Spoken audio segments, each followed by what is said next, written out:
Is there an ultimate purpose of life? Yeah, sure. What is it? What we're doing here. Which is what? Hopefully trying to make peace.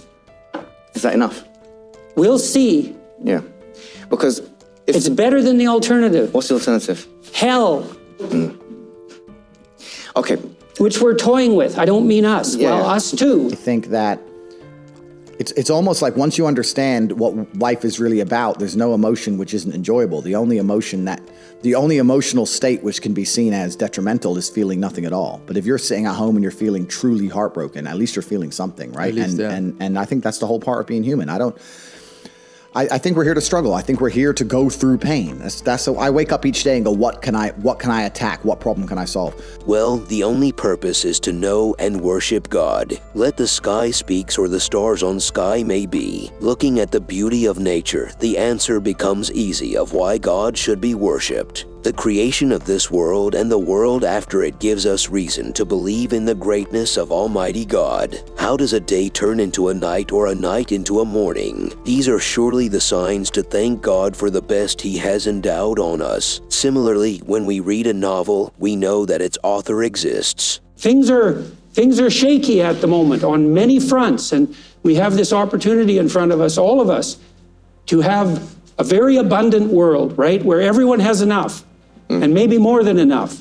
And we're shaky about that. We're not sure that that's acceptable, and we're not sure everybody should have it. We're not sure everybody deserves it, and even ourselves. And we're retreating into our corners in some real sense, and we're not addressing the elephants under the carpet. And you can't do that. Like the things we're discussing contentiously now, you know, they make for rough conversations, but they make for a lot rougher streets if you don't talk them out. And you have to do that in a spirit of ignorance. It is pretty much obvious that God sent every living creature to this world for some purpose. No uncertainty that we have to return to Him, and He may ask us next whether we accomplish the purpose or not. Even if you do claim in some sense to worship the highest in this monotheistic sense, that doesn't mean you're very good at it. And that's a hard pill to swallow, especially when you're trying to also be a courageous knight of your faith, let's say. It's hard to be properly humble in the face of the divine, but I don't know how to feel the right way forward. I think part of it is, well, first of all, to find commonalities. We believe in the fundamental necessity of a uniting book across the Jewish, Christian, and Muslim faiths. That's not nothing. Like, that's a strange thing to insist upon, and yet we all seem to agree. We believe in a higher and purposeful unity, the necessity of that, and then also in the necessity of putting that above all else. And we also agree that we're not very good at that. But that's the hardest one to get, is that... As humans and why we're here. Like, what is the purpose of life? Why have we been given life? I think we're here to struggle and to learn. I don't think we're here to be happy. That's why when we keep going back to the happy argument, I've always found that kind of frustrating and annoying. When someone goes, oh, but I want to be happy. Why? Like, you were happy your entire childhood. That's your happy days. You're allowed to be happy as a kid. Right. It's all over now, right? You're a man. You have responsibilities. I think we're here to do important... Provide, protect. And we're also here to do important things. And important things are going to be difficult. And they're going to be hard. And you're going to get frustrated. But that's what gives you purpose. The fact that Islam means submission is a reflection of that in some sense, right? Just remember who's God here and who isn't.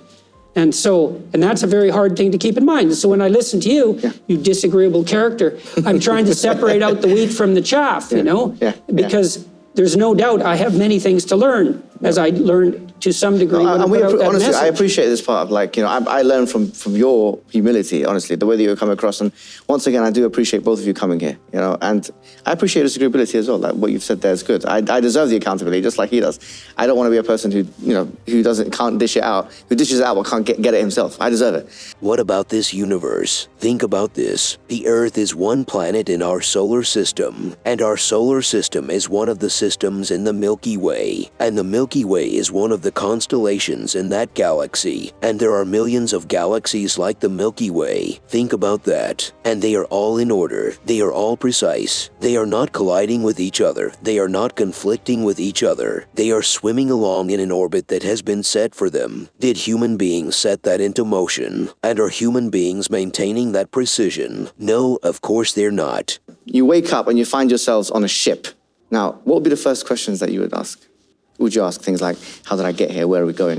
Are these... Yeah. Those seem like the first two Yeah. good. Those are good questions to ask in general. Where are There we? we go. How did we get here? And this is where are we going? Beautiful. That's what I wanted to actually get to, because this is what Heidegger, Martin Heidegger, he's a controversial figure in his own right.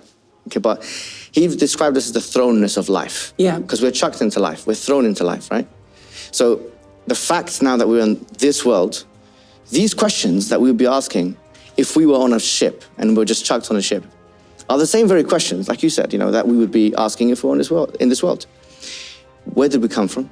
Where are we going? I think if we can't get these two questions right, nihilism will persist. Let's think about this. Is our purpose in this world simply to eat, sleep, dress, work, acquire some material things, and enjoy ourselves? Is this our purpose? Why are we born? What is the object of our existence? And what is the wisdom behind creation of man and this tremendous universe? To endure pain. Yeah. I think we're here to just see how hard we are to kill. I think that going through terrible things and living through them and coming out the other side is one of the most fantastic things about being human. And look at history. Why did Genghis Khan wake up and want to conquer the whole world? Why did Napoleon conquer the world? Why did Alexander the Great conquer the world? You just wake up and just say, give me this, give me that. I want all of it. I need to, there's an army there, they're really big. We're better. It's intrinsic. Yeah. You need to go and conquer. That's the purpose of life. Yeah, but why do you think that we were created here to do you believe that God created us? So why did God create us to struggle? Like what is it? Because if you don't struggle, you don't learn. Yeah. God created us to learn and understand ourselves and understand other people and understand the world. And what did I say earlier? I said that you don't learn a lesson or you don't appreciate something without pain. So you have to struggle to learn anything. We came from a creator, okay? So we can approach this in whatever argument you like. I'm doing a PhD in contingency argument. You can do anything you want. You can do it, for example, through the fact that the universe is regular and stable and uniform and possesses life. What's the best explanation for that? Is it knowledge or not knowledge? So we say it's knowledge, right? Or as we say, it's a creative capacity of some sort. We came from this creative capacity. We came from this knowledge force, right? So that's the first thing we say. We came from this force, this higher power. Where are we going? We're going back to the higher power, right?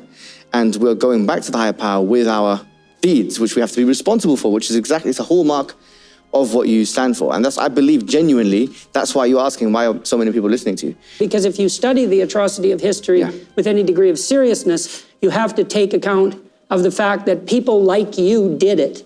And you might think, well, I wouldn't do it. It's like, yeah. No, I get you. I wouldn't be so sure about that. For sure. I mean, you were talking about the kind of, you were talking about the suffering. And obviously one of the major sufferings is the Holocaust. I was reading the book, The Meaning for Life, Viktor Frankl, I'm sure you're aware of it, where he then produced logotherapy and all these kind of things. Mm-hmm. And it goes back to what Nietzsche said, if you have a why, almost any how is possible, Bearable. Yeah, if you have a why, almost any how is possible. So it goes back to, everything goes back to purpose, logotherapy. Yeah, if you have a purpose, then everything is possible. That's why I think that you can do the best as a human species, in the human condition, if your purpose is transcendental. If you enjoy videos like this, make sure to click the bell icon and subscribe to our channel. What are your thoughts on this? Let us know in the comments below, and we'll see you next time on the channel. Bye.